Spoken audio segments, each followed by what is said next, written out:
هذا الموبايل والله موتني، راح انزل السوق الجمعة لو أبيعه لو أراوسه. السلام عليكم. وعليكم السلام. خويا هذا الموبايل للبيع؟ إيه للبيع. بإيش رايده؟ رايده 125,000. خويا الجهاز راح اشتريه منك، بس اريدك تحكي لي الصدق، الجهاز نظيف ما مفتوح لو مصلح؟ حبيبي الجهاز كل شي ما بيه، فول مواصفات. خويا انا بعد على حكيك ما افحص وراك، انت تبين خوش ولد. خوي اخذ الجهاز مني وكن مطمئن انه راح تدعي له علي.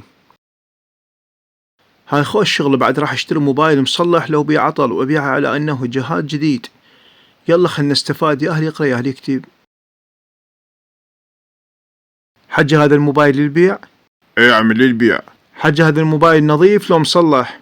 والله يا عمي ما اخفى عليك، الجهاز يشتغل نص ساعة وبعدين يهبط شحن ويطفي. حجي هسه انت بيش رايده؟ عمي ايش تعطيني بيه نعم الله. حجي راح نعطيك 25,000. هاي هي عمي، شايف خيره. السلام عليكم. وعليكم السلام. هذا الموبايل بإيش رايده؟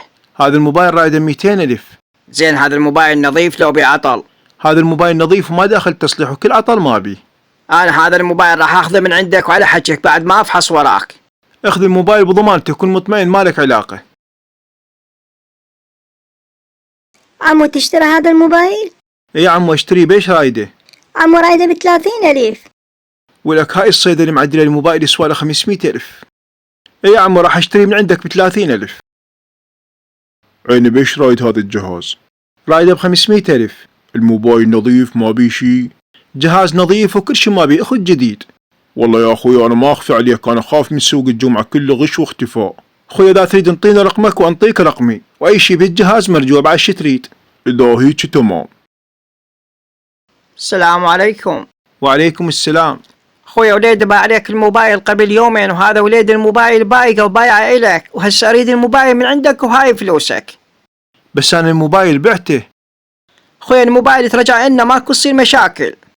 ها انطيني مهلة بس باكر وانا اجيب لك الموبايل. السلام عليكم. وعليكم السلام. خويا انا بعت لك الموبايل قبل يومين.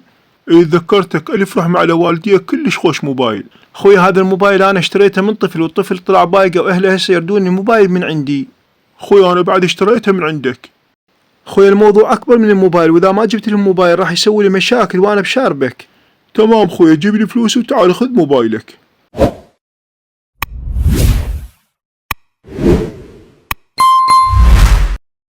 اقول لك وليد، هذا الوليد اللي اشتريت من عنده الموبايل طلع الموبايل مبيوق، وهسه الوليد رجع الموبايل ويعطيني فلوسي. لا حول ولا قوة الا بالله، حد الله بيننا وبين الحرام. من يجي يعطي موبايله واخذ فلوسك، خلنا نخلص ما عايزين مشاكل. عمي انتم صدق تحجون شلون تشتروا موبايل ما بيه ضمان حتى لو كان مستخدم؟ لازم تاخذون ضمان حتى تحمون رواحتكم من هيك مشاكل.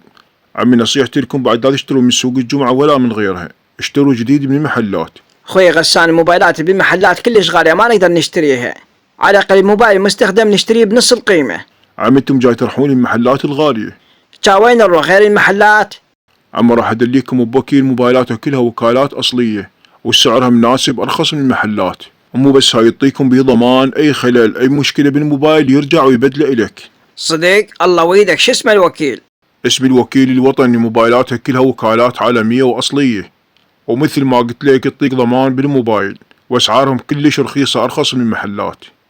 وعندهم بيج على الفيس تقدر تتواصل وياهم، وجايين ينشرون بالبيج مالهم اجدد وافضل الموبايلات، وعندهم توصيل يوصلوك الموبايل اللي تريده لباب بيتك بدل ما تتعب وتمشي لهم، بس تعطيهم مواصفات الموبايل هم يجيبوا لك اياه لباب البيت.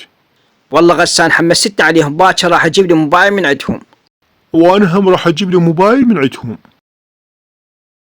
خويا هذا الموبايل مالك وطيني فلوسي. الف رحمة على والديك. اوقف رايد، اقول لك خويا عرفتني؟ لا ولا قصورين بيك. انا ذاك الغشيم اللي غشيته بالموبايل وخذيت من عنده 200,000، تذكرتني لو لا؟ خويا ما نعطيك الموبايل الا تعطينا 700,000، 200,000 مالاتي و500,000 مالات اخوي، وراح نعطيك نصيحة ابتعد عن الغش والحرام، لأنه قال رسول الله صلى الله عليه وآله: من غشنا فليس منا.